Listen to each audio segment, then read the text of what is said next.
Having been in Hollywood since the 2000s, it makes sense that Evangeline Lilly has done quite well for herself. The actress is known for her exceptional work on Lost and even in the Hobbit franchise on the big screen, and at this point, she has nothing left to prove. Instead of resting on her laurels, she is still making moves. She has been playing the Wasp in the Marvel Cinematic Universe for several years now, and the character is set to become even bigger and better than before. Here are 10 facts about Evangeline Lilly.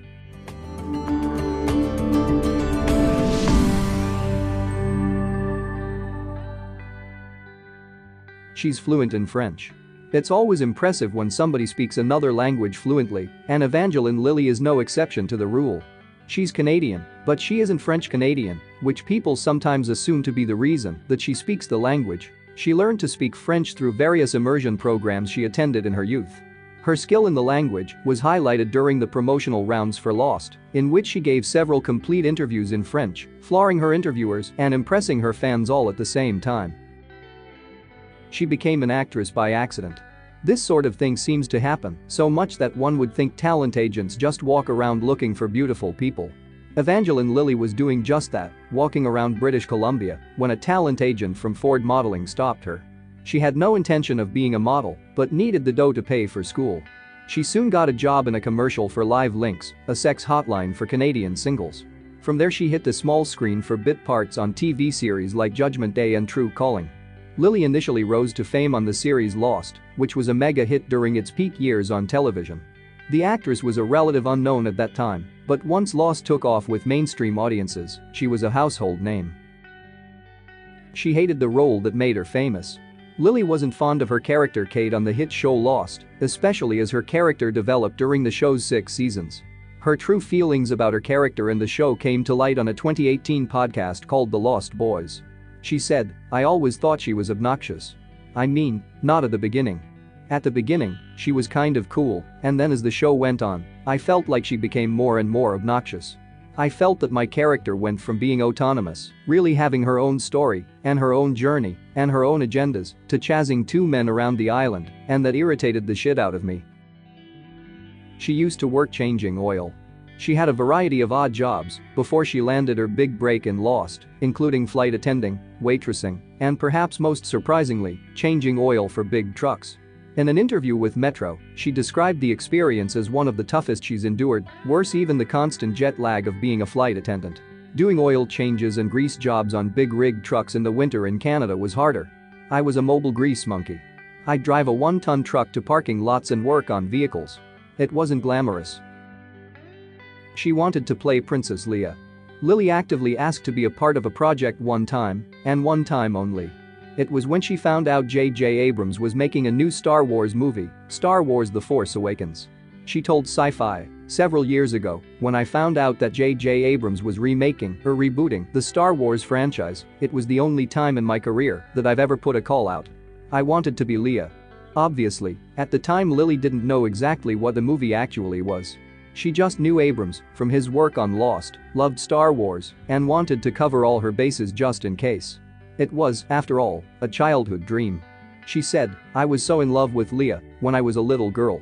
Those were my 2 fantasies, to be a woodland elf and to be Leia tied to Jabba the Hutt in her sexy bikini. But then they called me back and said, well, there's a little-known actress called Carrie Fisher who will be playing Princess Leia. Well, fine, I guess that's okay." Luckily there was a consolation around the same time. She was cast as Hope Van Dyne in Marvel's Ant-Man. She writes books for children. In addition to her film work, Lilly is also an author. She wrote a series of children's books called The Squickerwinkers, a series that was written to entertain both parents and kids alike. She tried to quit acting, but acting would not quit her. Back when Lost became, like, the biggest show on television in 2006, Lilly found herself ill-prepared for everything that went with being a successful actress and sex symbol. She felt overwhelmed by her newfound fame, in fact, and reportedly struggled to find a delicate balance with her new Hollywood life and her older, more conventional existence. She told The Hollywood Reporter, "I instantly balked, didn't know how to deal with it, and felt very uncomfortable after that situation.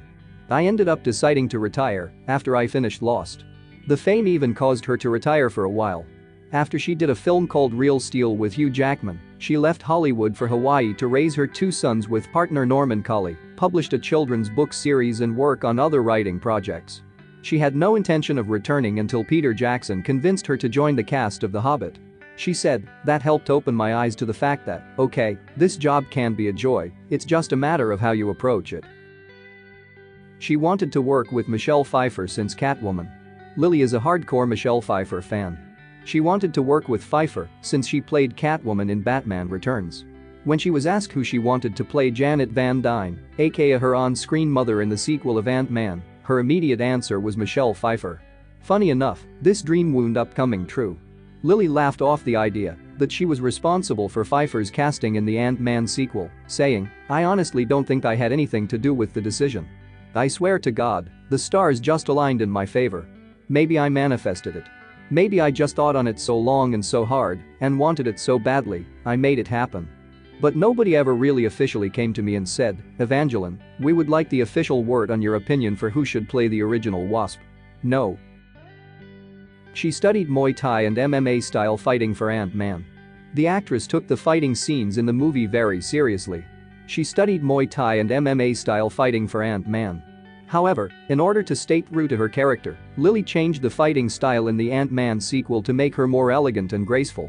She told The Hollywood Reporter, "When we did Ant-Man, I had to study a little bit of Muay Thai and MMA style fighting. And MMA style fighting is distinctly masculine, it's got a very masculine posture and a very masculine attack, and that was so difficult for me because I don't move that way naturally. I really wanted to change that in this film. I wanted to move the way my body wants to move, as a more graceful, feminine woman." She doesn't always keep up with the Marvel Cinematic Universe. Although Lilly has been in 3 Marvel Cinematic Universe films already, the actress isn't exactly up to snuff on all things Marvel. She admits that she doesn't watch all Marvel movies and TV shows and doesn't always know what's going on in the Marvel Cinematic Universe. She said, "I don't actually watch all the Marvel stuff, and I don't always know what's going on completely in the Marvel Universe. Maybe I shouldn't admit that, but I don't."